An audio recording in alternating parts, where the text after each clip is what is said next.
किसी ने बड़े कमाल की बात कही है कि लोगों को खोने से मत डरो। कहीं ऐसा ना हो कि लोगों का दिल रखते रखते तुम खुद को ही खो दो। हेलो एवरीवन, मैं हूं भावना और चलिए आज कुछ नया सुनते हैं। सुनाती हूं आपको मयंक की कहानी। मयंक अपने माँ बाप के साथ रहता था और बहुत खुश था। मयंक की शादी हो चुकी थी और उसके पास 2 उसके बच्चे भी थे। मयंक अपने माँ बाप की इकलौती औलाद था और मयंक के माँ बाप के पास गाड़ी बंगला वो सब कुछ था जो एक अच्छे बड़े इंसान के पास होता है। और मयंक अपने माँ बाप की दौलत पर ऐश करता था। सब कुछ बहुत बढ़िया चल रहा था। कुछ सालों के बाद अचानक मयंक की माँ की डेथ हो गई और कुछ समय बाद मयंक अपने पापा से कहने लगा कि आप चाहते हो कि मेरी वाइफ साड़ी पहने, घर के सब काम करे, सादगी में रहे, लेकिन मेरी वाइफ मॉडल बनना चाहती है और मैं चाहता हूँ कि आप जो घर के नीचे गैरेज है उसमें आप रहो। जो मयंक के पापा थे एकदम सन्नाटे में चले गए। उन्होंने मयंक से कोई बहस नहीं करी और अपना सामान लेकर, अपना बिस्तर लेकर वो नीचे गैरेज में रहने चले गए। कुछ टाइम के बाद मयंक के पापा मयंक से मिलने आए। उन्होंने डोरबेल बजाई। मयंक ने दरवाज़ा खोला। मयंक ने सोचा शायद पापा गुस्से में, आज जरूर लड़ाई होनी है, देखते हैं। तो दरवाजे पे ही उसने पापा से पूछा, हाँ पापा बताइए, आपको कोई काम था या आपको कुछ चाहिए था? मयंक के पापा के हाथ में 50 लाख का चेक था। उन्होंने अपने बेटे को वो चेक देते हुए कहा कि बहुत टाइम हो गया, आप कहीं घूमने नहीं गए। ये 50 लाख का चेक मैं तुम्हें दे रहा हूँ, इससे तुम्हारी जहाँ मर्जी है वहाँ घूम के आइए। चाहे तो आप विदेश घूम के आइए, अपनी 10-15 दिन की ट्रिप बनाइए और एंजॉय करिए। बहू भी बहुत समय से कहीं घूमने नहीं गई। एंजॉय करिए, आप अपने बच्चों को लेकर कहीं अच्छी जगह पर घूम के आइए। मयंक का खुशी का ठिकाना नहीं था और पापा मयंक को चेक देकर नीचे गैरेज में चले गए और ये बोलते हुए गए मयंक से कि जब तुम जाओ तो घर की चाबी मुझे देते हुए जाना। अगर मुझे किसी चीज़ की ज़रूरत पड़ेगी तो मैं वो चीज़ खुद से निकाल लूँगा। मयंक ने कहा ठीक है पापा। मयंक और उसके बच्चे, उसकी वाइफ खुशी खुशी एक ट्रिप पे चले गए।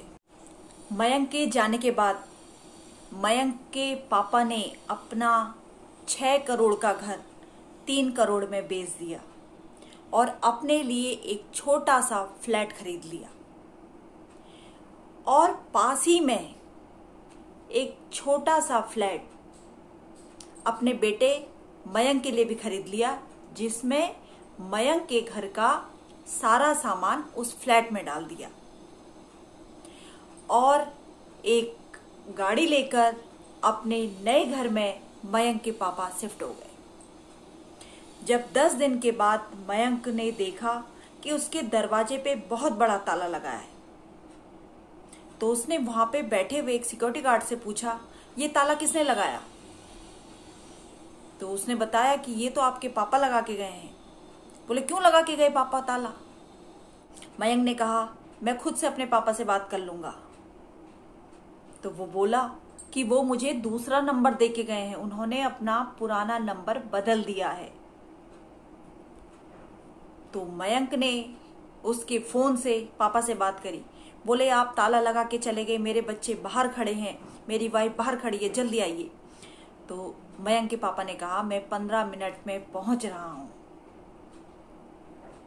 जब मयंक के पापा 15 मिनट में अपने बेटे के पास पहुंचे तो उन्होंने उसको एक नए फ्लैट की चाबी दे दी। बोले मैंने ये घर बेच दिया है और तुम्हारे लिए एक छोटा सा फ्लैट सामने खरीदा है। उस फ्लैट में तुम अपने फैमिली के साथ रह सकते हो। तो मयंक बोला कि आप कहाँ रहेंगे? आपने तो पूरा घर बेच दिया, अब तो आप गैरेज में भी नहीं रह सकते हैं। तो जब मयंक ने ये बात सुनी कि उसके पापा ने 6 करोड़ का मकान 3 करोड़ में बेच दिया, तो उसे बहुत गुस्सा आया। वो अपने पापा के ऊपर चिल्लाने लगा। मयंक के पापा ने कहा चिल्लाने की कोई जरूरत नहीं है। तुम अपने हिसाब से अपनी लाइफ को जी सकते हो। तुम्हारा सामान घर पे पड़ा हुआ था, इसलिए मैंने तुम्हारा एक फ्लैट खरीदकर वो सामान तुम्हारे फ्लैट में डाल दिया है। अगर मैं चाहता तो तुम्हें 1 रुपये की भी मदद नहीं करता। तुम्हारी जो वाइफ है मॉडल बनना चाहती है तो बनाओ उसे मॉडल।